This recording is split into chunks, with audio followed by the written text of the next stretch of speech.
चलो दोस्तों, आज हम कर रहे हैं गुड सेट 2018 का पेपर। पहला क्वेश्चन है, if the edge length of a body center unit cell, C when you heard this BCC, आपको तुरंत याद करना है A और R का रिलेशन। सो √3a/4 और 4r by √3 इज A, है ना। आगे पढ़ते हैं। इस आपका हो गया तो आगे बढ़ सकते हो आप, है ना। जिनका हो गया आगे बढ़ सकते हैं, जिनको समझ नहीं है मैं समझा रहा हूँ। और जो ऑनलाइन देख रहे हैं वो कम्युनिटी पोस्ट में पहले जाना है। 2018 का पेपर जो है जिस सीक्वेंस में MCQ वहाँ पे है, उस सीक्वेंस में आप देखो और फिर देखो सोल्यूशन कैसे होता है। अगर हो पाएगा तो आप खुद भी ट्राई कर सकते हो, ना हो तो फिर यहाँ पे सोल्यूशन देखो तो प्रैक्टिस होती जाएगी। सबसे पहले अगेन BCC के अंदर हमें ये पता होना चाहिए √3a = 4r। FCC के लिए 2√2r था, ओके। और सिंबल के लिए A = 2r था, okay, yes.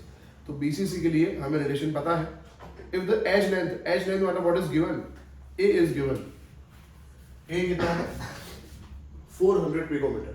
What will be the approximate radius of atom present in it. तो you need to find R, आपको रेडियस फाइंड करना है। तो √3 × 400/4 ये आपको फाइंड करना है। अब तो बहुत इजी नहीं हो गया, क्योंकि आप इसको कट कर लोगे तो 100 आ जाएगा। √3 हो गया 1.73 = R। 1.73 × 100 बहुत इजी, 173 पिकोमीटर। सो रेडियस आ गया 173 पिकोमीटर। पहला MCQ सॉल्व, खत्म। Second, which of the following is फेरो। फेरो का एग्जाम्पल है CrO2, गैडोलिनियम, आयरन, कोबाल्ट, निकल एंड क्रोमियम डाइऑक्साइड। ठीक है, तो ये तो क्या है कि आपने पढ़ा होना चाहिए जो पैरामैग्नेटिज्म था उसके अंदर, मतलब मैग्नेटिज्म टॉपिक था, पैरामैग्नेटिक, डायमैग्नेटिक, फेरो, एंटी फेरो और फेरी। तो यहाँ पे आंसर हो गया, पहले के अंदर आंसर है A, दूसरे के अंदर आंसर है B for Bombay, that is chromium CrO2, chromium dioxide, yes, chromium dioxide CrO2। Next, what is the normality of aqueous solution of H2SO4 having pH 1? pH 1 है तो H+ का कंसंट्रेशन कितना हुआ 10⁻⁻1, 10⁻⁻1 मतलब 0.1, तो आंसर है 0.1 नॉर्मल। मैं फिर से एक बार रिपीट करता हूँ, pH में जो कंसंट्रेशन होता है ना वो नॉर्मलिटी होता है, ये आपको याद करना है। 11 में मैंने आपको बताया था, pH फाइंड करते वक्त जो कंसंट्रेशन हम कंसिडर करते हैं ना वो नॉर्मलिटी में लेते हैं, याद रखना। तो pH यहाँ पे 1 है, तो pH 1 है, इसका मतलब H+ का कंसंट्रेशन कितना हुआ 10⁻⁻1 मतलब 0.1। तो जो कंसंट्रेशन होता है ना pH फाइंड करते वक्त वो नॉर्मलिटी में होता है, तो 0.1 नॉर्मल हुआ, इसीलिए नॉर्मलिटी भी उतनी हुई सेम। चलो दोस्तों, नेक्स्ट, उसके बाद which of the following mixture is a non-ideal solution? Yes, ideal solution कौन बनाता है? हाँ, दोनों में FG सेम हो या हाइड्रोकार्बन सेम हो, वो तो क्लोरो ब्रोमो बेंजीन, दोनों में हेलोजन है। बेंजीन टॉल्यूएन सेम है, एरोमेटिक हाइड्रोकार्बन। क्लोरोफॉर्म एसीटोन में अलग अलग ग्रुप है, इसीलिए आंसर वही है। तो फोर्थ में आंसर है C, थर्ड में ये आंसर जो था वो A था, फोर्थ में आंसर हो गया C, that is chloroform and acetone. Acetone मतलब CH3COCH3। Next, which solution is isotonic with 6% weight by volume aqueous solution of urea? Urea के साथ नीचे में से कौन सा सोल्यूशन दिया है वो आइसोटोनिक होगा? 0.5 यस, गुड, 0.5 मोलर NaCl। कैसे, चलो देखते हैं। तो आइसोटोनिक होने के लिए कंसंट्रेशन दोनों के सेम होने चाहिए। कंसंट्रेशन सेम कर रहे हैं तो आप 6 अपॉन 60 इंटू 100 करो। समझ आया मैंने क्या बोला? मैं फिर से एक बार रिपीट करता हूँ। Which solution is isotonic with 6% W/V? तो 5th नंबर के क्वेश्चन में पूछा है आइसोटोनिक। आइसोटोनिक का मतलब जिसका ऑस्मोटिक प्रेशर सेम होता है, तो जिसका ऑस्मोटिक प्रेशर सेम होता है उसका कंसंट्रेशन भी तो सेम होगा, क्योंकि pi is equal to CRT। तो C1RT is equal to C2RT। तो RT कट हो गया, तो C1 is equal to C2। चलो कंसंट्रेशन, कंसंट्रेशन का मतलब है वेट। कितना वेट है? 6 अपॉन इसका मॉलिक्यूलर वेट कितना है यूरिया का दोस्तों? 60। और W/V का मतलब यहाँ पे 100 लिख दूं मैं। बोलो कोई डाउट है यहाँ तक? डाउट तो पूछो। 6 लिखा तो 100 ग्राम का ही लिखा है ना? हाँ 6 लिखा तो 100 ग्राम का ही लिखा है। 100 लिखा है ना? यस। तो फिर वो 100 नीचे मल्टीप्लाई करने की मतलब क्यों? नहीं आप समझ दे रहे हो। 6% W/V का मतलब क्या? 6 ग्राम इन 100 ml ना। यस 6 ग्राम इन 100 ml ना। तो यहाँ पे मैंने वॉल्यूम लिखा ना इसका। हाँ हम कंसंट्रेशन की बात कर रहे हैं। कंसंट्रेशन मतलब मोल पर लीटर। तो मोल कितने लिए हमने? That is weight upon molecular weight. Okay, और ये हमने किस में लिया? ये ml में लिया। तो इसका मतलब यहाँ पे भी 1000 से मल्टीप्लाई करना पड़ेगा। तो ये कितना आ गया? 1 आया ये। देखो ये समझ आया? पहले मुझे बताओ समझ आया कि नहीं आया? कि weight upon molecular weight into volume इन ml बराबर ऊपर 1000 तो होता ही है जब हम मोलारिटी कैलकुलेट करते हैं तब। यस और नो? हाँ चलो, अब ये 0 0 कट हो गया, ये 60 और ये 60, तो आंसर कितना आया दोस्तों? 1 आया। तो अब C1 1 आया तो C2 भी कितना 1 ही होना चाहिए ना। तो देखो पहले ऑप्शन में 0.1 इंटू NaCl, NaCl में कितना है? 2 आया, 2 से मल्टीप्लाई करो तो 0.2 हुआ ना। तो वो आंसर नहीं है, हमारा आंसर 1 होना चाहिए। चलो दूसरे ऑप्शन में 0.5 इंटू NaCl कितने हैं? NaCl में आयन कितने हैं? तो 0.1 इंटू 2, 0.5 इंटू 2 आ गया ना 1 आंसर। तो इसीलिए आंसर भी है। जबकि इसमें यूरिया में हमने नंबर ऑफ आयन से मल्टीप्लाई किया नहीं, क्योंकि यूरिया में आयन का डिसोशिएट होते हैं। समझ आया कि नहीं? हाँ कि नहीं? यूरिया के अंदर आयन नहीं होते ना, बाकी सबके अंदर NaCl में आयन होते हैं, Na+Cl-। तो जो भी कंसंट्रेशन दिया है 0.5 दिया था मोलर NaCl, इसमें 2 आयन है, 2 इंटू 0.5 किया तो 1 आंसर आ गया ना। तो ये मैच कर रहा है, इसका मतलब आंसर है बी। चलो नेक्स्ट। माय गॉड, डर गया वाला क्या हुआ? Next, in which metal container the aqueous solution of CuSO4 can be stored? अच्छे से देखो कौन से पोटेंशियल गिवन है। ऑक्सीडेशन के रिडक्शन, 6th नंबर ऑक्सीडेशन। देखो in which metal container the aqueous solution of copper sulfate can be stored। तो सबसे पहले कॉपर का तो रिडक्शन पोटेंशियल दिया हुआ है, +3 से 0 लिखा है, वो गलत है, +2 से 0 है। वो पहला पोटेंशियल ऐसा लिखा है ना, E0 Cu+3, Cu+3 नहीं है, Cu+2 है वो। चलो उसके बाद दूसरा पोटेंशियल देखो, ऑक्सीडेशन दिया है, अगर उसको रिडक्शन फॉर्म में करोगे तो क्या होगा? माइनस हो जाएगा, -0.44 वोल्टेज। चलो अगर आप इसको भी करोगे तो क्या हो जाएगा? -0.25। इसको भी उल्टा करोगे कितना हो जाएगा? बोलो। -1.66। और ये तो ऑलरेडी दिया ही है, कितना दिया है? 80.80। तो इसका पोटेंशियल है कम, बराबर। अब इससे इसका कम है, और इसका और कम है, इसका और कम है, तो इसका ऑक्सीडेशन में वाला है, तो इसका क्या होगा? रिडक्शन। और अगर इन दोनों को कंबाइन करेंगे हम तो इसका कम है, तो इसका क्या होगा? ऑक्सीडेशन। पर इसका ऑक्सीडेशन होने के लिए ये कौन से फॉर्म में होना चाहिए? ये सॉलिड फॉर्म में। ये सॉलिड फॉर्म में है नहीं, ये सॉल्यूशन फॉर्म में। इसका मतलब इसका इसमें इसको स्टोर कर सकते हैं। समझ आया? इसका इसके साथ कोई रिएक्शन नहीं होगा। मैं फिर से एक बार रिपीट करता हूँ क्योंकि बहुत सारे बच्चों को समझ नहीं आया। बहुत इजी है दोस्तों। देखो आप पहले ये छोड़ो क्वेश्चन क्या है, इन सब में सबसे ज्यादा रिएक्टिव कौन है? अरे एल है ना, उसका एसआर भी सबसे लोएस्ट है और सबसे कम रिएक्टिव कौन है? हाँ, अब सोचो ये और ये कंबाइन करते हो तो इसका ऑक्सीडेशन होता, इसका रिडक्शन होता। इसका ऑक्सीडेशन होने के लिए रॉड फॉर्म में होना चाहिए और ये सोल्यूशन फॉर्म में होना चाहिए।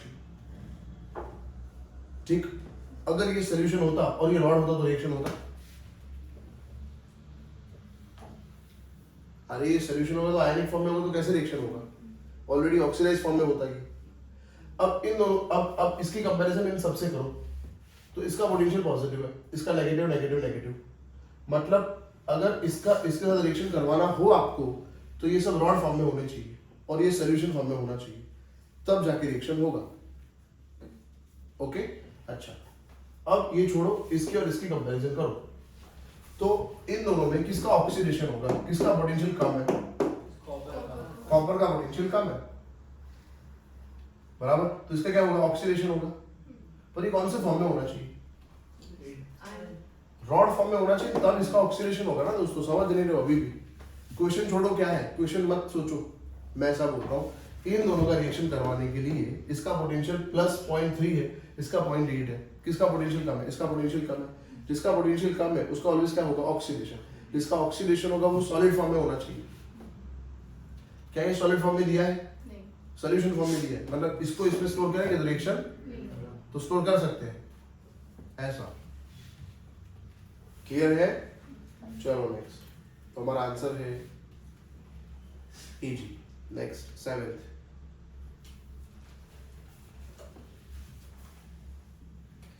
for how much time, so what is asked? Time is asked 10 ampere of electric current, 10 ampere of electric current should be passed through a dilute aqueous NiSO4.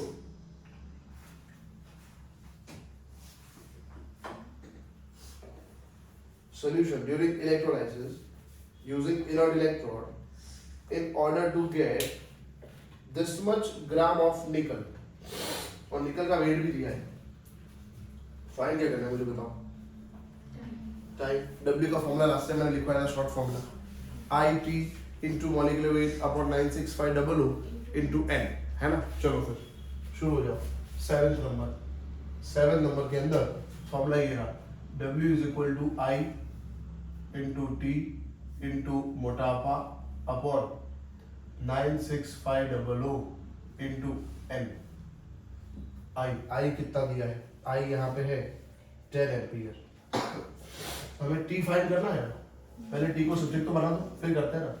T को subject बना दो तो W मतलब ग्राम, कितना ग्राम दिया है? 5.85 इंटू 96500 इंटू n कितना लेंगे? यहाँ पे 2 लेंगे क्योंकि निकल है तो Na+2 होगा अपॉन I कितना करना है? 10 इंटू मॉलिक्यूलर वेट कितना दिया है? 58.5। बस तो डिफाइन हो जाएगा, इतना करना है हमें। अब इसमें भी कैंसिल की कोई जरूरत नहीं है, ऐसे ही हो जाएगा ये। देखो ये इसको 58.5 लिख दूं मैं, कट हो जाएगा। 58.5 इंटू 10 का पावर -1 तो ये कट हो जाएगा, तो 9650 इंटू 2 बाकी रहा अपॉन 10 इंटू 58.5 ये कट हो गया। चलो ये कट हो गया, तो आपको इसका डबल करना है, तो इसका डबल, ये तो आप डायरेक्ट मल्टीप्लिकेशन कर सकते हो। 1930 सेकेंड 1930 सेकेंड ओवर। कैंसिल की कहीं कोई जरूरत ही नहीं है, ये सेकेंड है यहाँ। चलो फिर तो आंसर हो गया ए। 8th नंबर का question, 8th number. What will be the oxidation potential of falling hydrogen half shell at 1 bar pressure and 25 degree temperature? तो हमें क्या दिया है दोस्तों? हमें है ना pH इज गिवन, pH 3 है, मतलब H प्लस का कंसंट्रेशन कितना होगा? 10 का पावर -3 हुआ। चलो फिर अब हमें क्या करना है, यहाँ पे ऑक्सीडेशन पोटेंशियल फाइंड करना है। ऐसा नहीं पूछा कि स्टैंडर्ड ऑक्सीडेशन पोटेंशियल, अगर वैसा कोई स्टैंडर्ड ऑक्सीडेशन पोटेंशियल पूछा होता हमें तो हम E नॉट शेल 0 ले लेते, क्योंकि हाइड्रोजन का E नॉट शेल 0 होता है, इफ यू रिमेंबर। ठीक है, हमें E शेल पूछा है, तो E शेल का मतलब E cell is equal to E naught cell minus 0.059। Hydrogen के लिए N तो 1 ही होता है, तो लिखेंगे ही नहीं है, log P by R. Product by concentration of H plus लिख देंगे, आर इसके लिए concentration of H plus, concentration of H plus. चलो फिर ठीक है। अब E नॉट शेल तो आपको पता ही है 0 होता है, तो ये तो निकाल देंगे, तो माइनस 0.059 लॉग 10 का पावर कितना लिखूं? 10 to the power -3 -3 आ गया, ये तो 3 हो गया, 3 into 0.059 log 10 तो 1 होता है। इन शॉर्ट 0.059 into 3 करना है। इसमें भी कैलसी की क्या जरूरत है? आप 0.17 वोल्ट ए ऑप्शन 0.06 लिख दो इसको, 6 3 18, तो 0.177 that is a answer. E cell आ गया ये, तो हमारा ऑप्शन जो है वो ए मैच कर रहे हैं यहाँ पे। समझ आ रहा है दोस्तों? नेक्स्ट,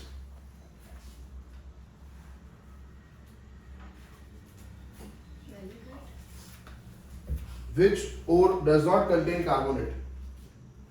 मैलेकाइट में CaCO3 होता है ना, COH ट्वाइस होता है। जिंकाइट आंसर है, zinc oxide ZnO, answer is D. Which ore does not contain carbonate? कौन से ore में कार्बोनेट नहीं है ऐसा पूछा है। इसका मॉलिक्यूलर फॉर्मूला है जिंकाइट का, हाँ, मॉलिक्यूलर फॉर्मूला क्या होगा? जिंकाइट ZnO, जिंक ऑक्साइड, उसको जिंकाइट बोलते हैं। आप चैप्टर नंबर 6 जो है उसके जो ओर्स हैं मिनरल है वो याद करना पड़ेगा ना, टेबल में दिए हैं सब। विच ओर डज नॉट कंटेन कार्बोनेट, तो आंसर है डी, इसमें डायरेक्ट हो जाएगा, कोई लॉजिक ज्यादा है नहीं, मिनरल याद रखना पड़ेगा। 10th नंबर का question, which is the correct order of metallurgy for the extraction of copper metal. Copper metal extract करने के लिए मेटलर्जी में कौन से प्रिंसिपल हैं? तो कॉपर के लिए या किसी भी लिए पहले हम कंसंट्रेशन ही करते हैं, तो आपको पता होना चाहिए। अब कॉपर पायराइड लेते हैं अपने, कॉपर पायराइड का मतलब होता है CuFeS2, तो सल्फाइड के लिए हम रोस्टिंग करते हैं, ठीक है, तो उसके बाद रोस्टिंग करना है, तो B और C तो निकल गया। उसके बाद हम कॉपर के लिए, कॉपर का सेल्फ रिडक्शन होता है इसलिए स्मेल्टिंग करते हैं, और उसके बाद बेसिमराइजेशन करते हैं। तो आंसर है A, concentration, roasting, smelting and bessemerisation. Bessemerisation में हम ऑक्साइड जो है उसका रिडक्शन करते हैं, कॉपर बनाते हैं उससे। मैंने बोला ना कॉपर का सेल्फ रिडक्शन होता है। Next, how many gram of Cl2 gas will be obtained by the complete reaction of 31.6 gram of potassium permanganate with hydrochloric acid।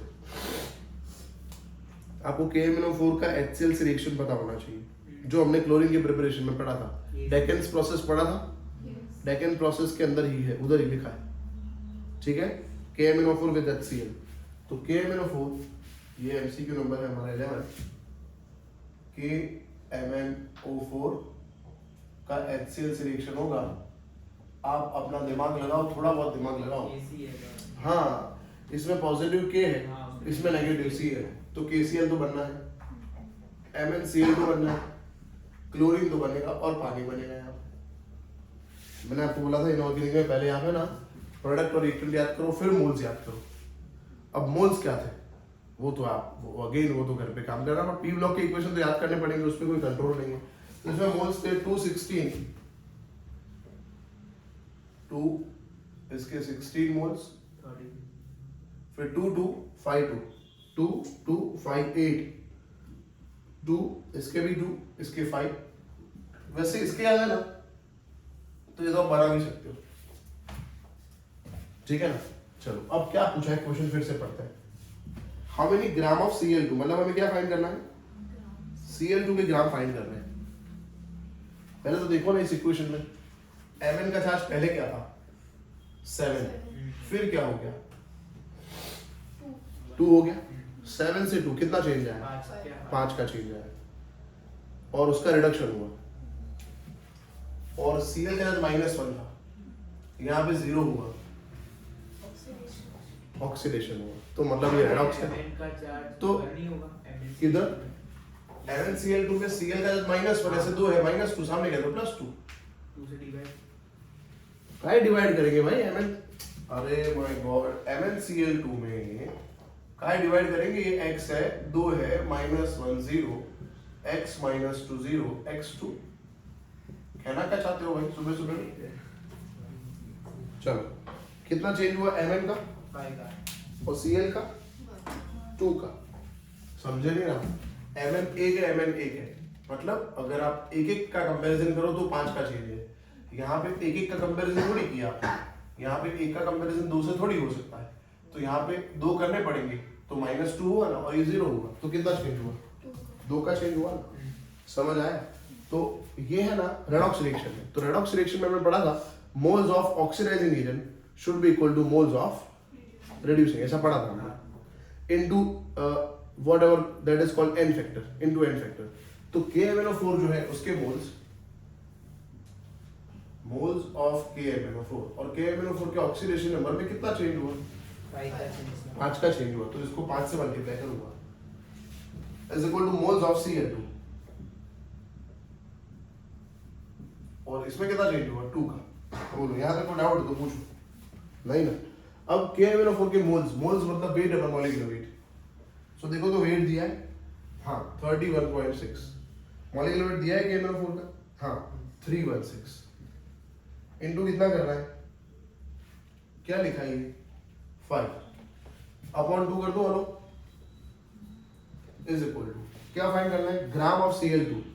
तो ग्राम ऑफ Cl2 को सब्जेक्ट बना दो, ग्राम ऑफ Cl2 को subject बना दो, wait को subject बना दो, और Cl2 का कितना होगा?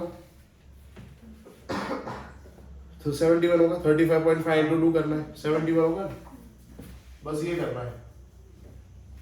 अब ये भी ऐसे ही हो जाएगा, यहाँ पे कुछ और ज्यादा नया एक्सपेरिमेंट करने की जरूरत है नहीं। कैसे हो जाएगा? तो ये 316 ले लो, 10 का पावर -1 हो गया यहाँ पे, बोलो सर वहाँ पे 2/5 कितने? W/71 के मल्टीप्लाई। अरे ये 5 है ना, 2 नीचे ले लिया ना मैंने इस तरफ। चलो ये कट हो गया, 71 सामने ला दो, 71, सर डी ऑप्शन है, हाँ बी ऑप्शन बी ऑप्शन है, yes B is the right answer. अब ये 10 का पावर -1 मतलब ये 0.5 होगी by 2, 0.5 मतलब 1/2। चलो 1/2 मतलब यहाँ 4 कर दो, तो 71/4 करना है ना। अब 70/4 कर सकते हो आप, तो 71/4 भी हो सकता है। कितना हुआ? 17.75 17 point something, that is W is equal to 17.75।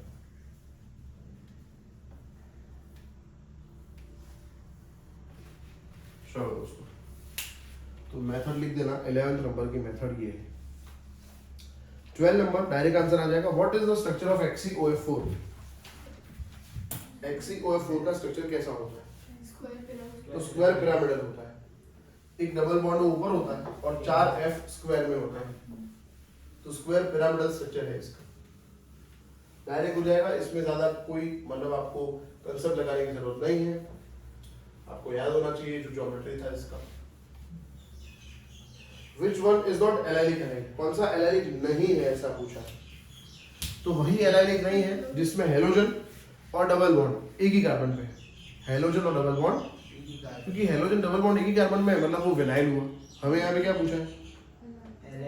It is not allylic, ऐसा पूछा है, समझ आया? हाँ चलो मैं ड्रॉ करता हूँ। पहला 13 में ए ड्रॉ करते हैं, क्या है?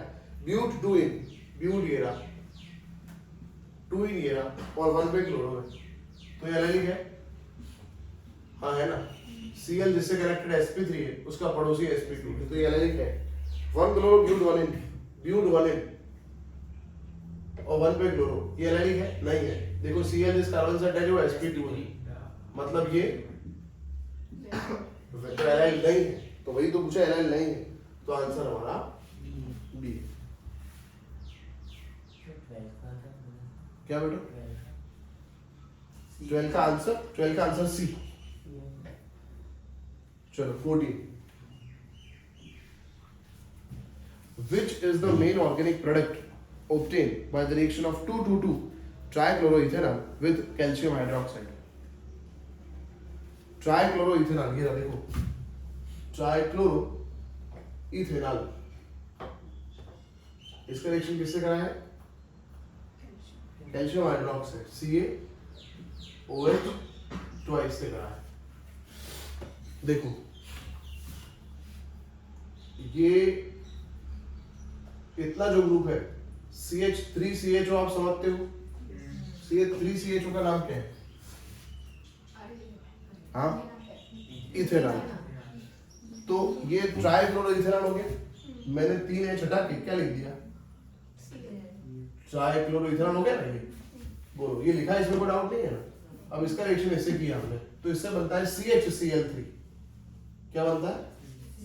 CHCl3। क्या CHCl3 का नाम क्या है? क्लोरोफॉर्म। और आंसर ए हो गया। और सर क्या बाकी रहा साथ में? तो बाकी रहा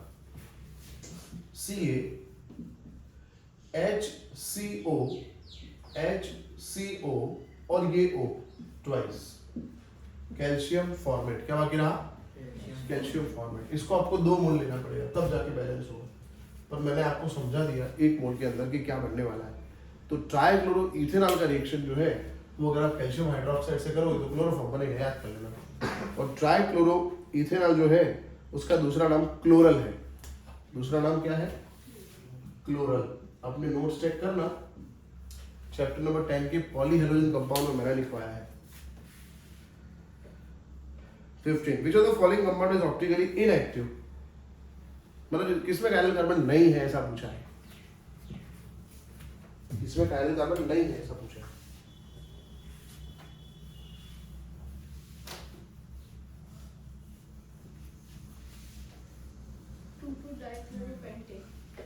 यस, डी आंसर है। गुड। पहला 15 में पहला, जितना स्मार्ट हो उतना जल्दी हो जाएगा। बाकी तो आपको है ना मजदूरी करनी पड़ सकता है लोग को। स्मार्ट नहीं है तो सब लिखना पड़ेगा option. 2 hydroxy pentanoic acid. Pentanoic मतलब 5 कार्बन और 2 पे हाइड्रोक्सी, 1 नहीं और 2 पे हाइड्रोक्सी। तो ये तो कायरल हुआ ना, क्योंकि कार्बन पे H है, OH है, एसिड है और नॉर्मल प्रोपाइल है। 2,3 डाइक्लोरोब्यूटेन, ये भी हुआ। देख के पता चल जाना चाहिए। 2,3 डाइक्लोरोब्यूटेन, देखो ऊपर H, यहाँ मिथाइल, यहाँ क्लोरीन और ये अलग ग्रुप, तो ये भी कायरल हुआ। 3 क्लोरोब्यूट 1N मतलब ये, और 3 पे क्लोरो, तो देखो ये भी कायरल हुआ। ये मिथाइल, ये H, ये Cl और ये अलग ग्रुप है, इथेन ग्रुप है। 2,2 डाइक्लोरोपेंटेन में कोई भी कायरल कार्बन नहीं है, क्योंकि यहाँ 2 Cl है और ये 2 इथाइल है, तो कैसे ये कार्बन कायरल होगा? तो आंसर है डी हमारा। 15 में आंसर है D for top. Next, which of the organic product of the following reaction has the least BP? किसका मॉलिक्यूलर वेट सबसे कम है? Option B is the answer. क्योंकि पहले में रिडक्शन होने के बाद क्या बनेगा? प्रोपेन 1-ऑल। दूसरे में क्या बनेगा? प्रोपेन 2-ऑल। तीसरे में क्या बनेगा? प्रोपेन 1-ऑल। चौथे में क्या बनेगा? प्रोपेन 1-ऑल। सब में प्रोपेन 1-ऑल बन रहा है, खाली बी में बन रहा है प्रोपेन 2-ऑल। तो प्रोपेन 1-ऑल और प्रोपेन 2-ऑल में ब्रांच है, और branch increases boiling point decreases, इसलिए आंसर बी फॉर बॉम्बे है।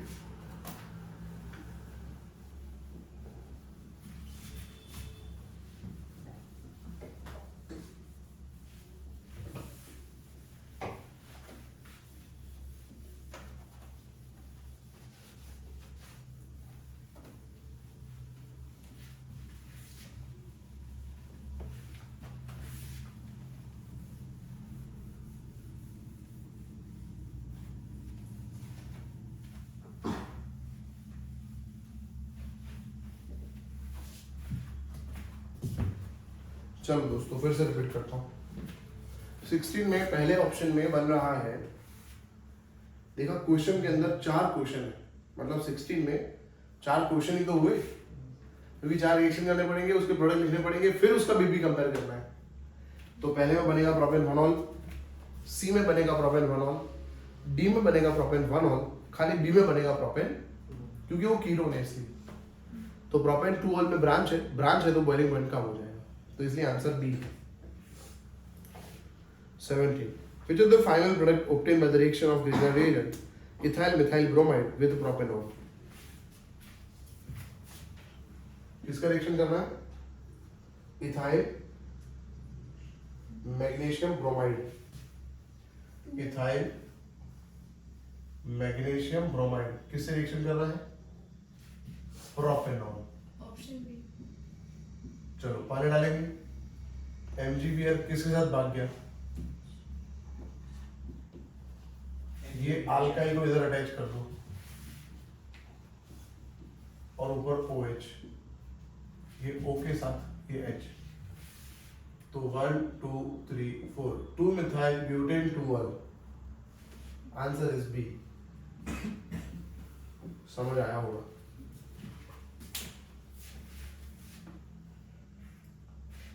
चलो 18. Option A. Which is the correct structural formula of aspirin? पहला ही आंसर है, देख के ही पता चल जाना चाहिए। Two acetyloxy benzene carboxylic acid, two acetyloxy benzene carboxylic acid. 18 में आंसर है A. Which is the correct structural formula of aspirin? A answer है, बेंजीन पे OCOCH3 और ऑर्थो पे COOH, ये है aspirin. The units for the rate constant and rate of reaction are same for reaction. Again, the units for rate constant K and rate of reaction are same for reaction. Which will be the order of the reaction? कौन से order के लिए K का unit है वो और rate of reaction का unit है वो दोनों सेम होता है? 0 ऑर्डर के लिए, क्योंकि देखो इधर आओ 19 नंबर, रेट कांस्टेंट K का यूनिट होता है 0 ऑर्डर के लिए मोल, मतलब concentration into second inverse, concentration into second inverse, concentration नहीं तो मोल लीटर इनवर्स सेकंड इनवर्स। और 0 ऑर्डर के लिए ROR का भी तो सेम होगा, concentration by time minus dr by dt, ठीक। तो उसके लिए mole litre inverse second inverse होगा, रेट ऑफ रिएक्शन भी सेम और वो भी सेम। फर्स्ट ऑर्डर का K का यूनिट क्या था? Only second inverse. First order का था सेकंड इनवर्स। चलो फिर next. At 27 degrees temperature, time required for 75% completion of a first order reaction is 20 seconds. What will be its rate constant? क्या find करना है? K का इक्वेशन बताओ। 2.303 by T, T यहाँ पे 20 सेकंड दिया है, log कितना है? टाइम रिक्वायर्ड फॉर 75% कंप्लीट हो गया, कितना बाकी रहा? तो 100 by 25 4 log 4 हो गई। 0.6 log 4 कितना होता है? 0.6। तो 2.303 into 0.6020 upon 20, इतना करना है आपको, इसमें भी कैंसिल की कोई जरूरत नहीं है, आंसर आ जाएगा डायरेक्ट। इसको आप समझ लो 0.60 या फिर इसको आप समझ लो 60। इसको अगर आप 60 समझते हो तो 10 का पावर -2 किया आपने, तो 23 हो गया। तो आपको 2.3 into 3 करना आना चाहिए। 23 3 अगर करना ना है बेटा तो हमारा जीवन ही व्यर्थ है, पृथ्वी पे आना हमारा व्यर्थ रहा। तो ऑप्शन नंबर डी है। सही बात नहीं है? मतलब कैंसिल की कहाँ जरूरत है यहाँ पे? 23 3 ये भी निकाल दो। 3 3 अगर ना आए तो खत्म, जीवन ही खत्म हमारा। 3 2 ना आए तो और जीवन खत्म है। बोलो कितना हुआ ये? 6.9 हुआ ये। हाँ, और 10 का पावर -2 था, मतलब 0.0693 मतलब 693। तो हमारा आंसर हो गया बी। बी मैच हो रहा है, बी मैच हो रहा है, बी।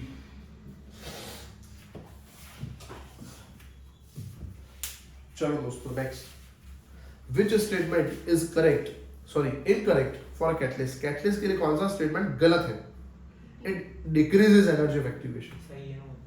हाँ, एक्टिवेशन कम एनर्जी एक्टिवेशन कम करता है ना वो। Increases proportion of product in less time. ये गलत है। हाँ ये गलत सही है ना, increases proportion of product in less time.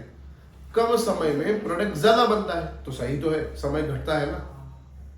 It does not affect the equilibrium constant, which is also right. तो लास्ट इनकरेक्ट हुआ फिर तो। It increases the free energy change. नहीं, एनर्जी चेंज में कुछ नहीं करता, मतलब कैटलिस्ट की वजह से रिएक्शन स्पॉन्टेनियस नहीं होता। वो रिपार्टिशन। हाँ ओनली पार्टिसिपेट करता है मैकेनिज्म में वो भी। During electrophoresis of colloidal salt FeOH thrice जो है, तो कॉलोइडल पार्टिकल FeOH थ्राइस क्या है? पॉजिटिव है तो नेगेटिव पे जाएगा, नेगेटिव मतलब कैथोड, तो मूव्स टुवर्ड्स कैथोड मूव करेगा। अब वो टेबल था कॉलोइड के अंदर, पॉजिटिव सॉल्ट कौन से, नेगेटिव सॉल्ट कौन से, वो तो याद करना पड़ेगा। तो हमारा आंसर है 22 में बी फॉर बॉम्ब देखो। 23 in purification of sulphuric acid in presence of platinum catalyst which metal impurity acts as poison? Chromium. Answer B है। ये भी याद करना पड़ेगा, ये भी उसी चैप्टर में है, सरफेस केमिस्ट्री में। 24 Which ion has the least value of theoretical magnetic moment? जिसमें अनपैड इलेक्ट्रॉन कम, उसका मैग्नेटिक मोमेंट कम। चलो एक मिनट, मेरी बात पहले समझ आई, कंसेप्ट समझ आया। जिसके अंदर n कम, उसका मैग्नेटिक मोमेंट कम होगा। ठीक है, तो आपको number of unpaid electron find करना है। टाइटेनियम का नंबर बताओ क्या है? 22। तो 4s2 3d2 होगा पहले ऑप्शन में, 4s2 3d2। अब टाइटेनियम का चार्ज क्या है? +3। मतलब 2 यहाँ से गए और एक यहाँ से गया, तो वही तो आंसर होगा। क्योंकि आगे जाएंगे तो नंबर बढ़ रहा है, नंबर बढ़ेंगे तो डी के इलेक्ट्रॉन बढ़ेंगे। समझ आया? फिर भी करना है तो कर सकते हैं। कोबाल्ट का क्यों करेंगे, पागल है? कोबाल्ट का नंबर क्या है? 27। 4s2 3d7, तो 4s0 3d6। ओहो कितने सारे, तो भी d6 में कितने अनपैड होंगे? 4। 1 2 3 4 5 6, मतलब एक पैर हो गया, 4 अनपैड रहेंगे। Cr+3 4s1 3d5, तो 4s0 3d3 कितने अनपैड है? 3। Vanadium, scandium, titanium, vanadium. 4s2 3d5, 4s0 3d2 d2, तो वो भी d2 है। तो सबसे कम इलेक्ट्रॉन d1 टाइटेनियम में, तो ए आंसर है। 25 Which of the following mixture can form alloy? Which of the following mixture can form an alloy? Option C. हाँ गुड। क्यों? क्योंकि Mg में तो वो फिर एमालगम बन जाएगा। नहीं, रीजन ये नहीं है। रीजन ये है कि आपको अलॉय बनाना है तो AEC सेम होना चाहिए। क्या सेम होना चाहिए? मैंने कंसेप्ट लिखवाया था आपको, अलॉय बनाने के लिए क्या सेम होना चाहिए? AEC। AEC मतलब एटॉमिक साइज, इलेक्ट्रॉनिक कॉन्फ़िगरेशन और क्रिस्टल स्ट्रक्चर सेम होना चाहिए।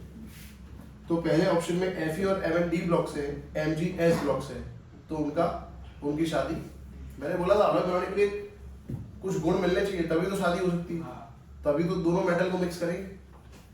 दूसरे ऑप्शन में Cr और CO डी ब्लॉक से है, पर Na S ब्लॉक से है, तो नहीं मिक्स हो सकता।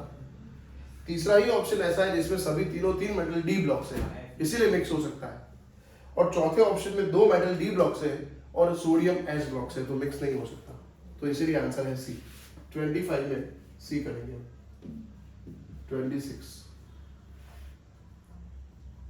Which of the following statement is incorrect, कौन सा स्टेटमेंट गलत है, गलत ऐसा पूछा है। पहला स्टेटमेंट K4 NiCN4 ऐसा लिखा है, ऐसा लिखा है ना, K4 NiCN4 is a square planar which is the wrong statement। अच्छा सर कैसे आपने डायरेक्ट कैसे बताया? K4 NiCN4 में Ni का चार्ज क्या होगा? 0 नहीं होगा, K का चार्ज +1 ऐसे 4 K है, Cn का चार्ज -1 ऐसे 4 है, तो 0 हो गया ना। तो 0 का तो हाइब्रिडेशन होगा ही नहीं, तो कॉम्प्लेक्स नहीं एग्जिस्ट करता ये, और उसने गधे ने लिखा है स्क्वायर प्लेनर है ये, तो खत्म हो गई बात, पहला स्टेटमेंट गलत है। भाई ये K4 CN4 है तो उसको KCN4 लिख सकते हैं ऐसा? KCN4 नहीं लिख सकते ना, K अंदर जाएगा ही नहीं, ब्रैकेट और बाहर जो है उसको कंबाइन, ब्रैकेट के अंदर जो Ni और Cn है वो जन्म के लिए साथ में है, उसमें पानी डालेंगे तो आयन बनते नहीं उसके, तो KCN कैसे बनेगा? Okay sir. पहला ही स्टेटमेंट गलत है, आगे पढ़ने की जरूरत नहीं है, फिर भी पढ़ना है आगे तो पढ़ सकते हो कि K2 NiCN4 is diamagnetic while K2 NiCl4 is paramagnetic. तो ये कैसे पता चलेगा आपको? तो देखो पहला बी ऑप्शन में पहला कॉम्प्लेक्स है वो स्ट्रॉन्ग लिगेंड है Cn, उसके अंदर स्ट्रॉन्ग लिगेंड में डी ट्रांजिशन होता है, बोलो डी ट्रांजिशन होगा तो DsP2 हो जाएगा, और DsP2 होगा तो सब इलेक्ट्रॉन पैड हो जाएंगे, तो डायमैग्नेटिक। और Cl में वीक लिगेंड है तो पैरिंग, तो अनपैड इलेक्ट्रॉन पड़े रहेंगे तो पैरामैग्नेटिक ही होगा ना। समझ आया कि नहीं आया? हाँ, तो बी सी और डी आप ऐसे करोगे तो सही है, ए गलत है। The aqueous solution of which of the following complex has least conductivity under identical condition? तो उसका कनेक्टिविटी कम है जिसके अंदर आयन कम होंगे। 2020 के पेपर में सेम क्वेश्चन था, सेम ऑप्शन थे, और पूछा था हाईएस्ट कनेक्टिविटी किसका है, तो जिसके आयन ज्यादा उसकी कनेक्टिविटी ज्यादा है। यहाँ मुझे लीस्ट कनेक्टिविटी मतलब आयन कम, हाँ ऑप्शन डी आंसर, यस। चलो बताओ परीक्षा, पहले में कितने आयन बनेंगे पहले कॉम्प्लेक्स में? कॉम्प्लेक्स तो बनाना पड़ेगा ना पहले। हेक्सा एक्वा क्रोमियम 3 क्लोराइड, 2 बनेंगे बेटा 4 बनेंगे। हेक्सा एक्वा क्रोमियम 3 क्लोराइड, कितने आए हैं टोटल? हाँ, टेट्रा एक्वा डाइक्लोरिडो तो एक आयन और क्लोराइड एक आयन, कितने आयन बनेंगे? 2। पेंटा एक्वा क्लोरिडो, ठीक है फिर से बोल रहा हूं, पेंटा एक्वा क्लोरिडो क्रोमियम क्लोराइड, तो बाहर कितने? 2 और अंदर 1, टोटल 3। ट्राई एक्वा अंदर 3, ट्राई क्लोरिडो अंदर 3, बाहर कुछ भी नहीं है, तो आयन एक ही है, कॉम्प्लेक्स खुद एक आयन है बस, तो सबसे कम आयन लास्ट में है। फिर भी अगर आपको ना समझ आया हो कि कॉम्प्लेक्स कौन सा बना तो मैं लिख देता हूं।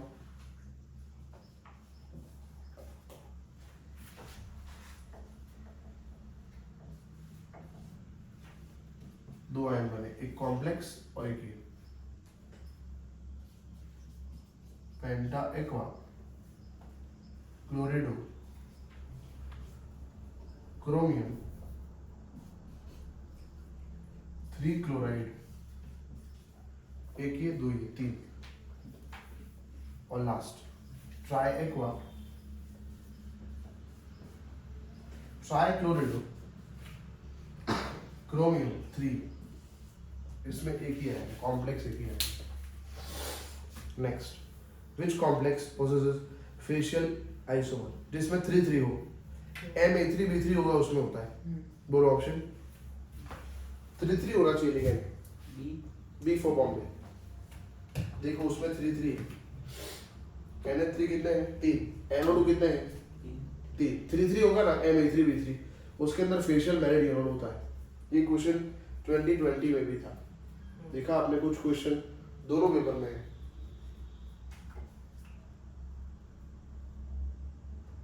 ये भी याद करना होगा कि कौन से टाइप में कौन सा होगा, क्या? कौन से टाइप में कौन सा आइसोमेरिज्म होगा वो याद करना। Obviously. Next, which of the following is not final product obtained by cross aldol condensation of ethanol and propanol. कौन सा प्रोडक्ट नहीं बनेगा? ब्यूटेनॉल बनेगा? वो तो बनेगा ना, इथेनॉल प्लस इथेनॉल से 2 मिथाइल पेंटोनॉल बनेगा? B plus B बनेगा ना? बनेगा ना? हाँ 3 methyl but 2 ethyl A plus B का बनेगा।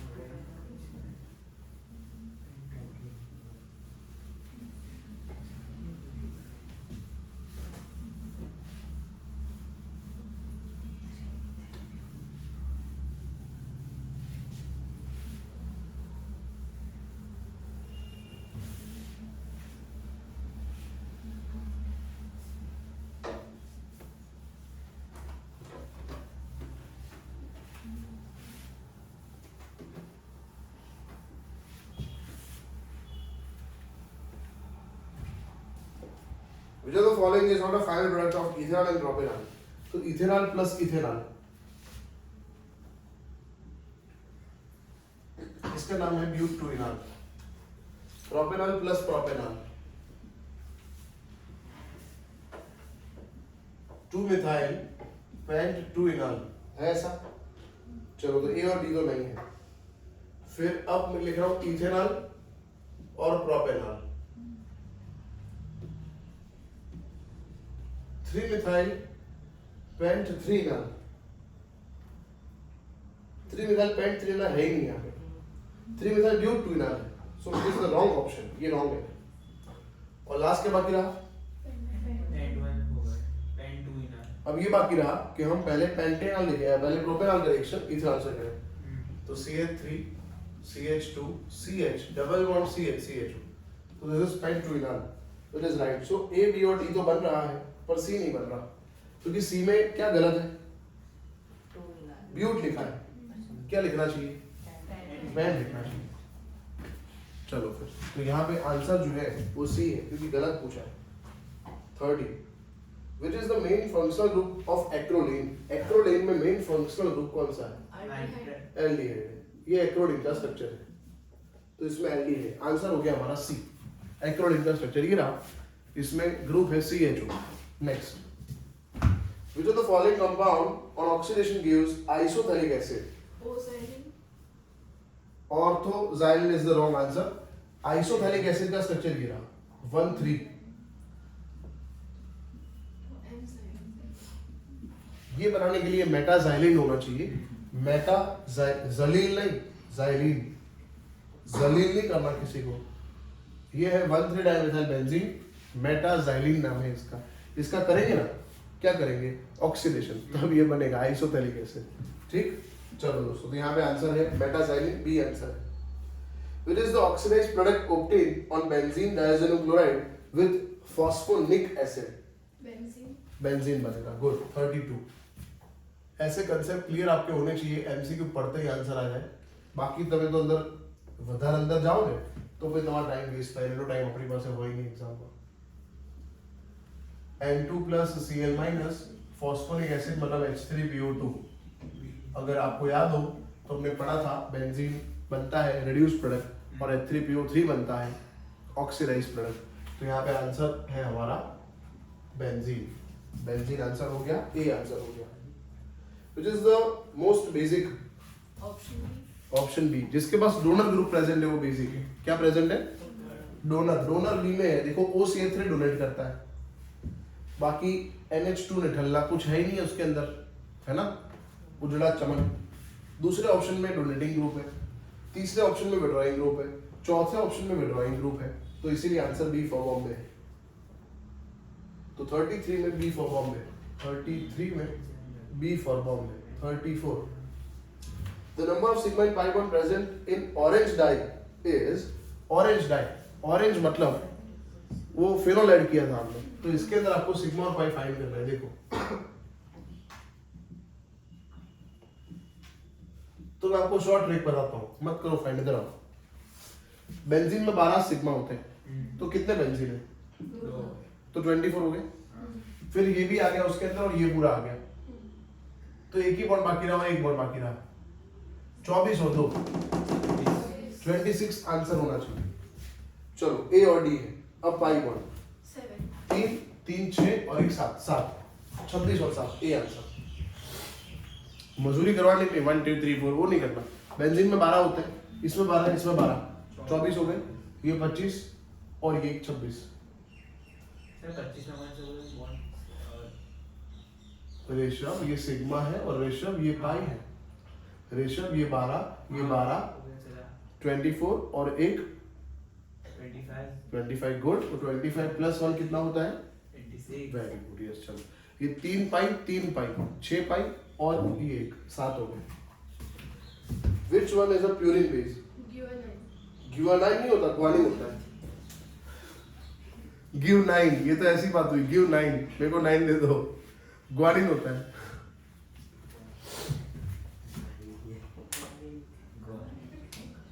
प्यूरिन के बेस है ए और जी और pyrimidine के बेस है CTU। ठीक है यस। तो ग्वानिन आंसर है 36। Which one of the following amino acid has pH greater than 7? 7 से ज्यादा pH है मतलब वो बेसिक है, तो वो आंसर है लाइसिन। लाइसिन ग्लाइसिन जो है ना वो क्या था? न्यूट्रल था। ग्लूटामिक एसिड एसिडिक था। एलेनाइन न्यूट्रल और lysine basic. Which is the correct structural formula of terylene? Structure देखो पता चल जाएगा। तो टर्थलिक एसिड और इथिलीन ग्लाइकोल बी आंसर है। टर्थलिक एसिड और ethylene glycol B for Bombay. Buna N के मोनोमर कौन से? Buta one three diene and prop 2 in 1 nitrile. Buna N बनता है। ये क्वेश्चन ऐसे है बेटा जिसमें आपको मोनोमर पता होने चाहिए डायरेक्ट, इसमें कुछ मैं समझा नहीं सकता।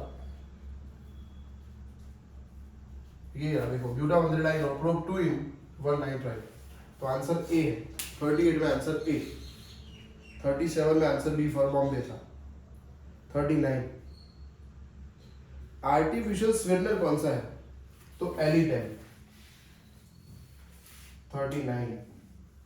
39 में ऑप्शन नहीं दिए, तो पी के अंदर क्या आएगा?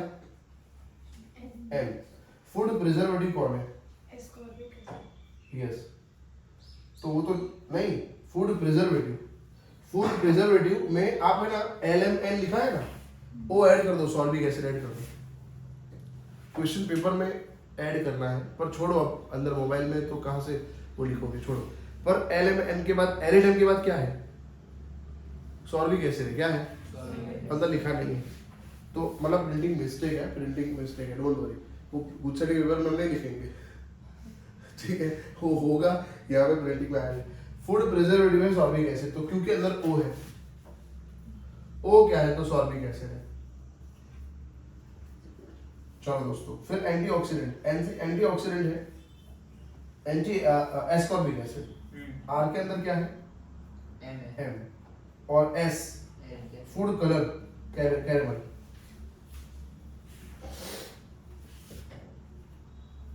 Which of the following drug gives relief from anxiety and stress? Luminal, Seconal, Amytal, Barbituric acid, Veronal, वो सब था। वेस्ट इंडियन लोगों के नाम थे, नहीं ड्रग्स के नाम है। तो यहाँ पे हमने गुड सेट 2018 का पेपर कर लिया है। पेपर करने के बाद आपको इतना पता चला होगा कि हमारी हवा निकल चुकी है। આપણે કેટલા પાણીમાં છીએ ખબર પડી ગઈ છે। ગુજરાતીમાં કહેવાય આપણે કેટલા પાણીમાં છીએ એનો मतलब उसका मतलब ये होता है कि हमें कितना आता है, कितना केमिस्ट्री से पढ़ा है, वो हमें समझ आ गया होगा। हमारा स्क्रीनिंग हो चुका है, वी आर एक्सपोज्ड। ठीक है कि हम 10 MCQ मांड कर पाते हैं, तो इसका मतलब MCQ पे काम करने की जरूरत है। जनवरी चल रहा है, जनवरी के एंड तक आप दर्पण में जितने भी MCQ हर एक चैप्टर के हैं, जो लास्ट ईयर में पूछे गए PYQ और जो आगे के 50-100 हैं वो आप कर दो। दर्पण में अच्छी बात ये है सोल्यूशन भी दिए हैं। डाउट है मेरे पास लेके आओ, सोल्यूशन देखोगे तो डाउट रहेंगे नहीं, क्योंकि कंसेप्ट अब इतने तो अच्छे हो चुके हैं कि आपको सोल्यूशन में पता तो चलेगा कि हाँ लिखा क्या है। ठीक है ना? और MCQ ज़्यादा करते रहो, क्योंकि थियोरी में अच्छा काम हो चुका है। और थियोरी में जिस चैप्टर की थियोरी याद ना हो उसको कहानी बना के याद रखो, क्योंकि कहानी याद रहेगी आपको। और वो डिस्क्राइब कर पाओगे एग्जाम के अंदर आप। क्लियर है? चलो दूसरा पेपर स्टार्ट करेंगे 2019 का। पहले से ही स्टार्ट करेंगे, पहले एमसीक्यू से। जो लोग ऑनलाइन देख रहे हैं, अगेन कम्युनिटी कोर्स पे जाना है। 2019 का पेपर आप वहाँ से डाउनलोड करो और देखो सीक्वेंस क्या है एमसीक्यू का। उसी सीक्वेंस में यहाँ पे हम सोल्यूशन आपको प्रोवाइड कर रहे हैं। गुड सेट 2019 का पहला एमसीक्यू 30 मिनट्स में हमें कंप्लीट करना है, उस हिसाब से मैं जाऊँगा। थोड़ा स्पीड यहाँ होगी हमारी, तो आप आंसर जो है लिखते रहना, और समझ ना आए तो मुझे बोलना, मैं दूसरी बार रिपीट करूँगा।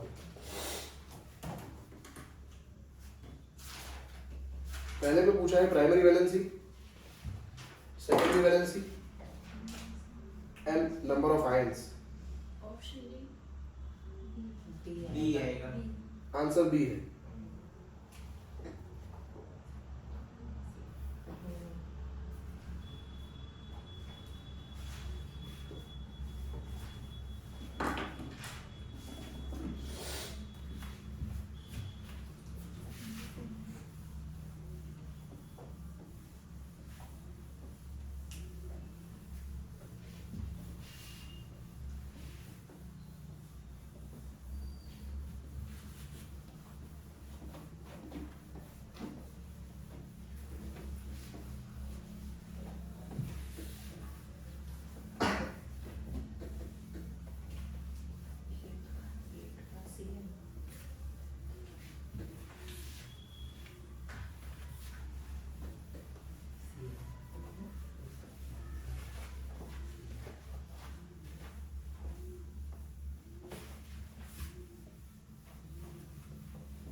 चलो ओके, पहला क्वेश्चन जो है दोस्तों आपने रीड किया होगा। पहले क्वेश्चन के अंदर कॉम्प्लेक्स इज गिवन के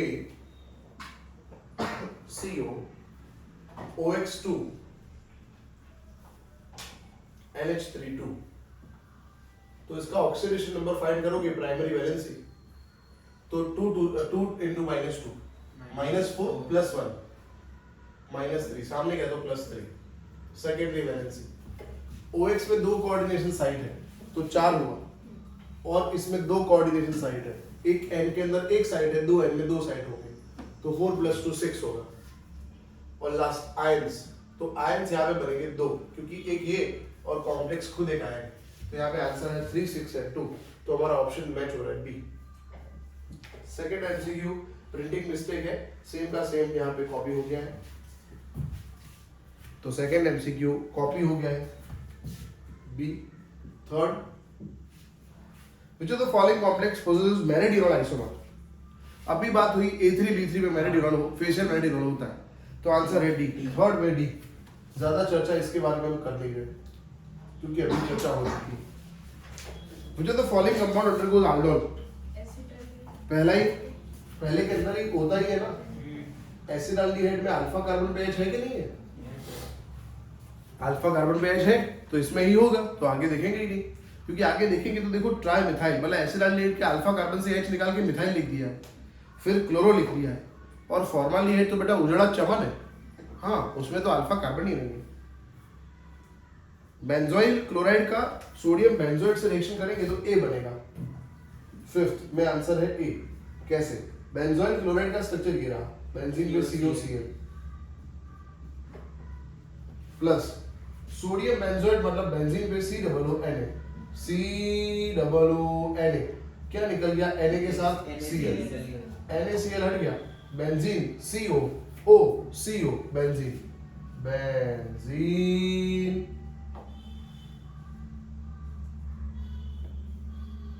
ये क्या है? कौन बजा रहा है ये? क्या? बोलिए नहीं सर, मैं आती हूँ। अच्छा, बेंजोइक एनहाइड्राइड, बेंजोइक की benzoic anhydride, A answer. Sixth, किसका KMnO4 करेंगे तो क्यू बनेगा? तो P तो गिवन है, देखो PN ऐसा टॉल्यूइन, तो टॉल्यूइन में KMnO4 डालेंगे तो बेंजोइक एसिड बनता है, और बेंजोइक एसिड में सोडा डालेंगे तो बेंजीन बनेगा, ऑप्शन बी। तो आंसर बी है। मैं फिर से रिपीट करता हूँ एक बार, क्वेश्चन पूरा पढ़ोगे तो पता चलेगा P और S टॉल्यूइन है। अब सोचो पी टॉल्यूमिन है, उसमें KMnO4 डालेंगे तो KMnO4 का किस में कन्वर्जन होगा? तो बेंजोइक एसिड, और सोडा लेम डाला मतलब CO2 निकल गया, तो बेंजोइक एसिड से CO2 निकल जाएगा तो बेंजीन ही तो बनेगा, तो आंसर बी है। 7th D answer 7th। Type of hybridisation in of nitrogen in this CN/C। तो टर्शरी में तो नाइट्रोजन का हाइब्रिडेशन, किसी भी अमाइन में नाइट्रोजन का हाइब्रिडेशन sp3 होता है, और बॉन्ड एंगल हमने पढ़ा था 108, तो 7th में आंसर है डी। 8th में आंसर है डी। BDC के अंदर कॉपर पाउडर डाला, केटोन रिएक्शन आई, तो N2 निकल के Cl आ गया, क्लोरोबेंजीन, और क्लोरोबेंजीन में अमोनिया डालेंगे तो एनालिन बनता है। 9th सी आंसर है 9th में। ग्लूकोपाइरेनोज इसलिए है क्योंकि पायरेन का स्ट्रक्चर ऐसा था, 5 कार्बन एक ऑक्सीजन, इसीलिए आंसर सी है। 10th में आंसर है ए। ज्यादा चर्चा कर नहीं सकते, मायोसिन जो है, ठीक है, फाइबरस प्रोटीन है which is insoluble. 11th answer है डी। पहला स्टेटमेंट ट्रू है, cytosine base is a derivative of pyrimidine। तो प्यूरिन के A और G है, pyrimidine के CGU है, तो पहला ट्रू है। Beta D ribose is present in DNA which is wrong statement. DNA में बीटा D2 डाइऑक्सी राइबोज होता है, तो डाइऑक्सी लिखा होना चाहिए, तो दूसरा फॉल्स है, ऐसा ऑप्शन ही एक है, तो आगे देखेंगे ही नहीं। टेरिलिन मतलब सी, 12 में सी, प्रिंटिंग मिस्टेक है। Terylene is a condensation polymer of, या तो यहाँ एसिड होना चाहिए या तो यहाँ पे मिथाइल होना चाहिए, मिथाइल थैलेट होना चाहिए, और दूसरा तो आपको पता ही है कौन सा यूनिट होना चाहिए टेरिलिन में, इथिलीन ग्लाइकॉल।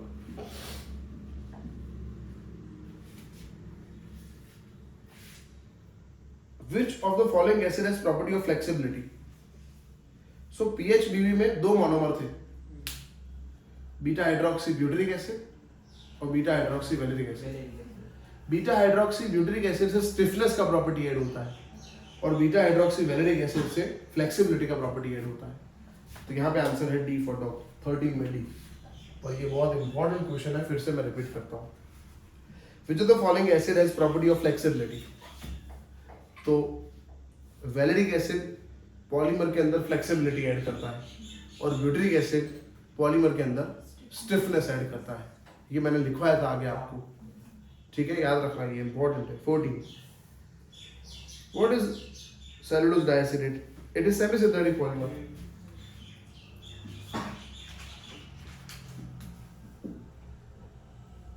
BCC में पैकिंग कैपेसिटी कितना होता है? Which of the following compound show both Schottky and Frenkel? Calculate Ponto factor for the aqueous solution of K3FeCN6 में आयन कितने हैं? 4 और अल्फा भी दिया है। चलो अल्फा का फॉर्मूला ये है, I-1/n-1।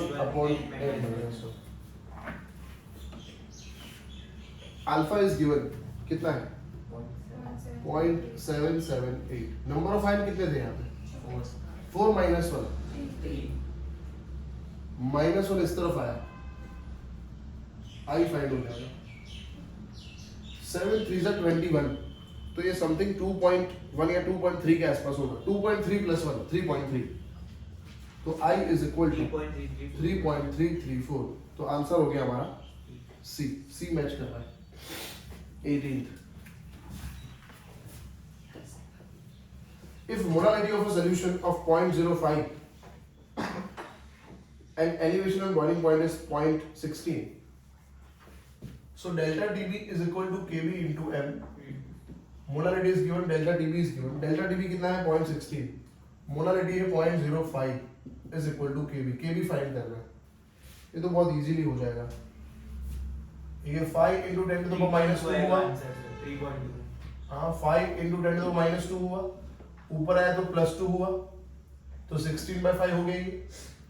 16/5 3 point something 2, तो kb is equal to 3.2। कोई कैल्सी की जरूरत क्या है यहाँ पे? देखो value of which of the following unit of concentration will not change with the change in temperature, जिसमें वॉल्यूम नहीं होता। मोलालिटी और W में भी ऐसा होता है, मोल फ्रैक्शन में भी ऐसा होता है। तो यहाँ पे आंसर है सी, और ये जो ऊपर वाला आंसर था वो डी था, ये डी था। मोलिटी तो अफेक्टेड टेम्परेचर से। मोलालिटी है ना, उसमें वॉल्यूम नहीं होता, वेट होता है। जिसमें वॉल्यूम होता है वो अफेक्ट होता है, जिसमें वेट होता है वो अफेक्ट नहीं होता। चलो, डेनियल शेल 20 पे आंसर है which is incorrect for the above given cell. Daniell cell में कंपलसरी जिंक और कॉपर होना चाहिए। डेनियल शेल में कंपलसरी जिंक और कॉपर होना चाहिए। यहाँ पे जिंक और निकल है, तो यहाँ पे आंसर है ए, 20 में A answer. 1 mole of electron is passed through the solution of AlCl3। दोस्तों AlCl3 में Al+3 है, बोलो। फिर Ag बस 3 है। और फिर Mg। अच्छा, इसमें एक इलेक्ट्रॉन करने के लिए 3 से डिवाइड करना पड़ेगा, इसमें एक करने के लिए किसी से डिवाइड नहीं करना, इसमें 2 से डिवाइड करना पड़ेगा। तो एक इलेक्ट्रॉन पास करने पे कितना Al बना, 1/3 बना, एक Ag बना और 1/2 Mg बना। बोलो यहाँ तक समझ आया? रेशियो नहीं समझ आया? समझ आ गया? चलो, अब हमें पूछा है कि कितना डिपॉजिट होगा ये सब। तो अब ये इसको सिंपल नंबर बनाने के लिए 3 to the 6 से मल्टीप्लाई करो ना, 6/3, 6/2, 2 6 3, 2 6 3 सी मैच कर रहा है। At which temperature ceramic material behave as superconductor? 150 पे सुपर कंडक्टर होता है ये। अब टू स्टेटमेंट एनसीईआरटी लो, ये पढ़ा होगा तो आएगा आपको। 22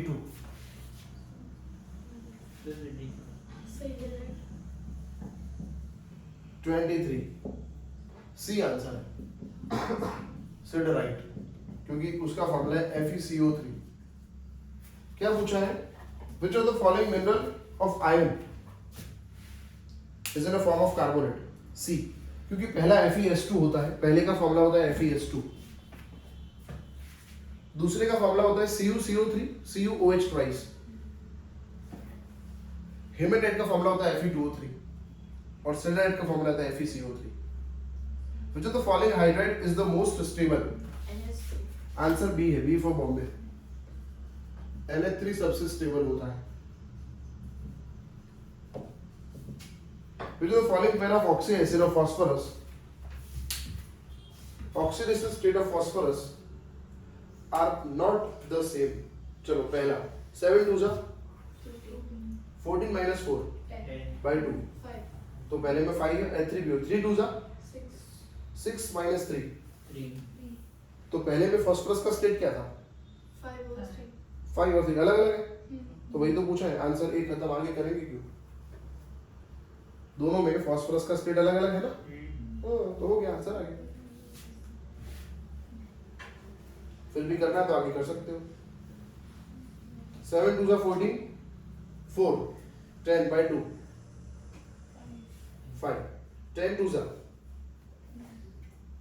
20 minus 5 by 3 5, तो 5 5 हो गया, तो सेम आया। तो अब नहीं करेंगे आगे, समझ आ गया ना? पहले में ही अलग है, तो आंसर है 25 में आंसर है ए। 26 which of the following order of acidic strength is correct? जिसका ऑक्सीडेशन नंबर ज्यादा, उसका एसिडिक स्ट्रेंथ ज्यादा, तो HClO4 HClO3 HClO2 HClO, A answer 26 में ए। 27 1,2 डाइक्लोरोइथेन विसिनल है। विसिनल मतलब पड़ोसी कार्बन में सेम एनोलेन होंगे ना, जेमिन होता तो 1 1 लिखा होता, यहाँ क्या लिखा है? 1 2 लिखा है। 1 2 मतलब पड़ोसी कार्बन मतलब विसिनल, तो 27 में आंसर है सी। 28 पोलर एमिटर से क्या पता चलता है? स्मॉल डी एल पता चलता है। पोलर एमिटर से स्मॉल डी और स्मॉल एल पता चलेगा। डेक्स्ट्रो लियो 28 वो अलग है, रेक्टस रेस्टर हो। उसको बोलते हैं एब्सोल्यूट कॉन्फ़िगरेशन। वो बताना बाकी है, बताने वाला हूँ मैं। चलो, which of the following group of compounds are extinguisher?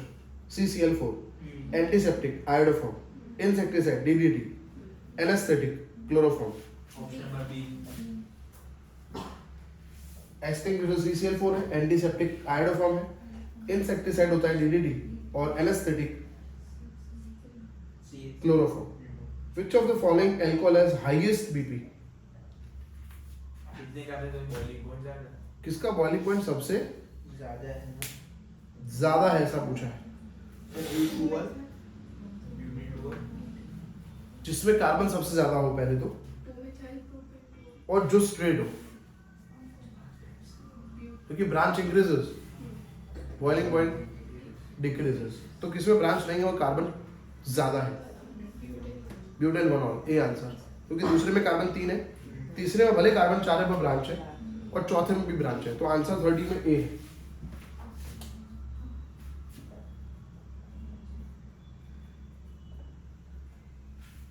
Which of the major product obtained by hydrolysis of compound form by reaction between formaldehyde and ethyl? Ethyl और formaldehyde मतलब प्रोपेन बनॉल। इथाइल, मैग्नीशियम ब्रोमाइड और formaldehyde. Formaldehyde क्या add करता है? CH2। इसमें already CH2 है, तो CH2 दो हो गए और OH, दैट इज प्रोपेन बनॉल। B answer 32। Give the IUPAC name of methyl salicylate, that is methyl 2-hydroxybenzoate। Methyl salicylate का दूसरा नाम क्या है? Methyl 2-hydroxybenzoate। लो मैं लिखूं यहाँ पे, अरे ऑयल ऑफ विंटर ग्रीन लिखा है था मैंने, नीलगिरिनु तेल, मिथाइल 2-hydroxybenzoate, ये रहा structure, methyl salicylate. B answer 33। ये 32 होगा ऊपर लिखा है बेटा, दिख रहा है? 32 में बी लिखा है। हाँ वो फॉर्मूला लिखी सर वो उसकी है। चलो 33 आप कर लोगे। सी -1/3 -1/2 और +1/5, तो सी आंसर 33।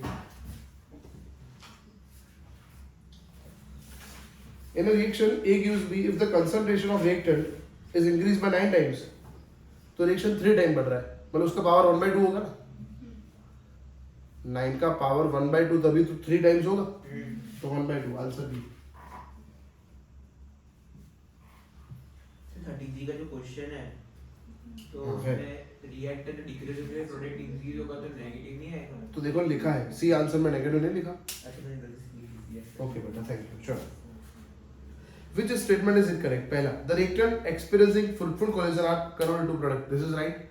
जिसका collision fruitful होगा वही तो product बनाएगा। There must be certain minimum energy. This is also right. Minimum energy से collision होना चाहिए। The collision reactant molecule should be from any direction. This is wrong. Proper direction से होना चाहिए, तभी होता है। तो this is wrong. C wrong है। 35 में आंसर है C wrong है। 36.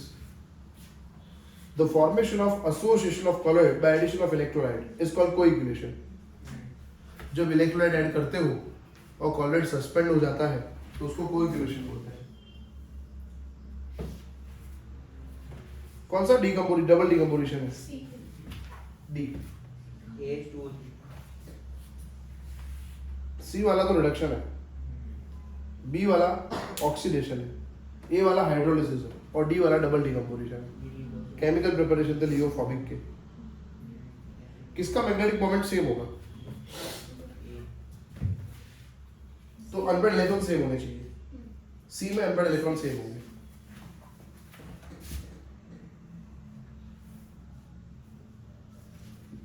ए and B do not form alloy क्योंकि उसका ई सेम है। ई सेम है तो अलॉय बनाते होंगे ना, भी तो सेम ग्रुप के तो भी अलॉय बनाएंगे, सिमिलर क्रिस्टल्स के तो भी अलॉय बनाएंगे, तो सी आंसर है। Radius of A is 115 while radius is 187। दोनों के रेडियस में 15% से ज्यादा डिफरेंस नहीं होना चाहिए। यहाँ पे 15% से ज्यादा डिफरेंस है, इसलिए अलॉय नहीं बनाएंगे। What is the correct order of energy for d orbital splitting in tetrachloride निकलेट 2? अब देखो टेट्राक्लोराइड निकलेट बना टेट्राहेड्रल बनेगा ही। टेट्राहेड्रल में Eg नीचे होता है, T2G ऊपर होता है। ऑक्टाहेड्रल में हमने पढ़ा था क्रिस्टल फिल थियरी, टेट्राहेड्रल में नहीं पढ़ाया था क्योंकि उसे उल्टा करना था। तो ऑक्टाहेड्रल में हमने ऐसा पढ़ा था, Eg ऊपर T2G नीचे। Eg में 2 लेवल होते हैं और T2G में, तो ऑक्टाहेड्रल में T2G कहाँ था? नीचे था, तो टेट्राहेड्रल में ऊपर होगा। तो 3 का एनर्जी ज्यादा होगा 2 से, 3 का एनर्जी ज्यादा होगा 2 से। ऐसा कहाँ है देखो, एक्स वाई वाई जेड और जेड एक्स का एनर्जी ज्यादा होगा एक्स स्क्वायर वाई स्क्वायर और जेड स्क्वायर से। बी आंसर 40 में आंसर है बी। 2 पेपर आज सॉल्व हुए सेट के 19 और 18। अब नेक्स्ट जब हम लेक्चर लेंगे तो 21 का पेपर सॉल्व करेंगे हम खुद सेट का, और 17 का सॉल्व करेंगे। 2017 और 2021 2 पेपर हम सॉल्व करेंगे।